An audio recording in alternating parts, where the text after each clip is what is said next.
सैया का हो मतलब यही करे बदे गौना कराया है तू ए धन का सुना हमार बात एगो ना का सुनी तू हमसे कहा टेल बोललू हो बड़ा मीठ मीठ बोलत रहा सुना सुनावा पुसलाई के गावनवा कराया बेईमानाऊ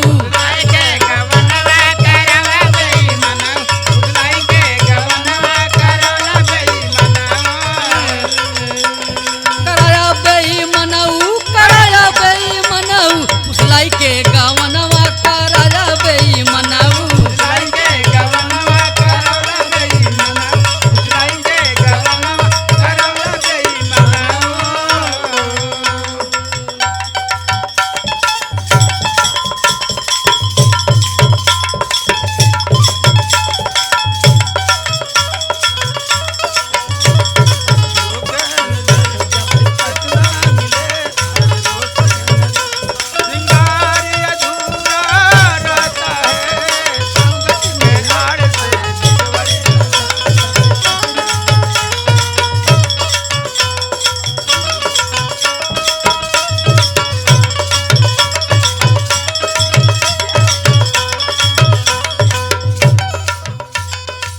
कहत रहा कि पललुआ हमारे घरे रहा था पल्लेदारी करत है एरनिया का तोहार कुल 100 सिंगारपुर करब और कहाँ गए तो संदीप राम अवध सुभाष दीपक कहाँ गए सब का करी है विनोद भैया हमारे साथवा छोड़न तो सब का बताई अरे सुना सुनावा तब तक कहा हमरे महल अटारी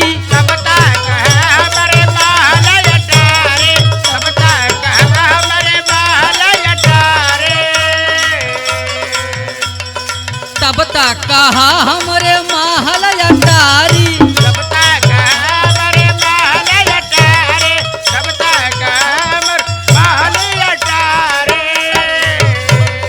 तब तक कहा हमरे महल अटारी मड़ई में हमके सुताया बेईमानाऊ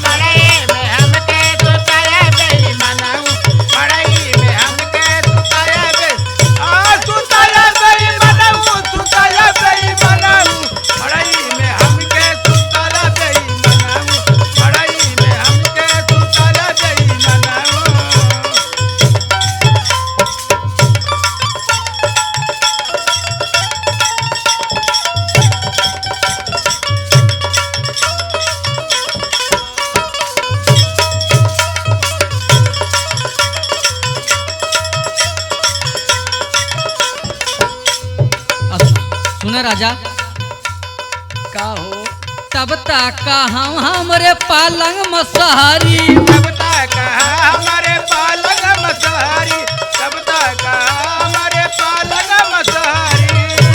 कहा था दुर्गा बनावत है मसहरी नंबर 1 सुना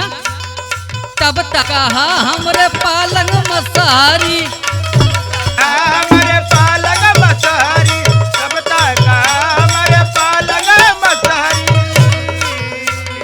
तब तक कहा हमरे पालंग मसहरी टूटई खटिया पे लेटाया बेईमानाऊ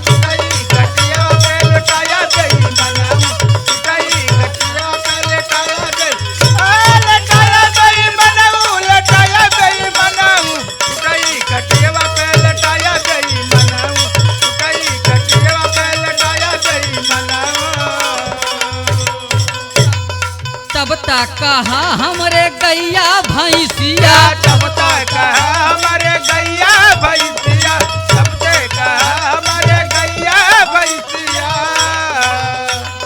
तब तक कहा हमरे गैया भैंसिया तब ले कहा हमारे गैया भैंसिया तब तो कहा हमारे गैया भैंसिया तब तक कहा हमरे गैया भैंसिया जहिया बिना तरसया बेईमानाऊ गैया बिना तरसया बेईमानाऊ गैया बिना तरसया बेईमानाऊ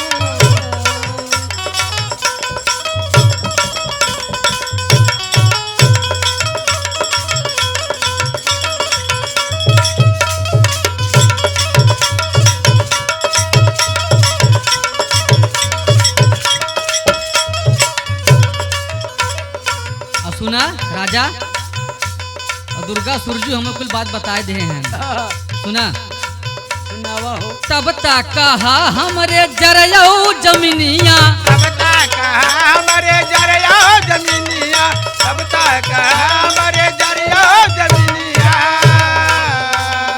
तब तक कहा हमरे जरयो जमीनिया तब तक हमारे जरिया जमीनिया तब तक हमारे जरिया जमीनिया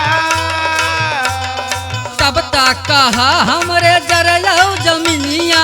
अधिया के खेत में खटाया बेईमाना अधिया के खेत में कटाया गई मनाऊ अधिया के खेत में कटाया गई मनाऊ कटाया गई मनाऊ अधिया के खेत में कटाया गई मनाऊ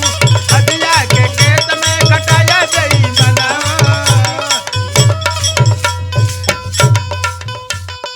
गुड्डू लहरी हम जब नहीं हरावा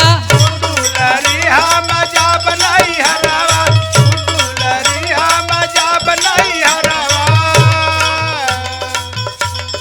गुड्डू पलालू हम जब नहीं हरावा गुड्डू पलालू हम जा बनाई हरावा गुड्डू पलालू हम जा बनाई हरावा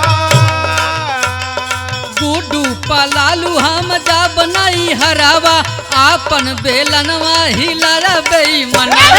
आप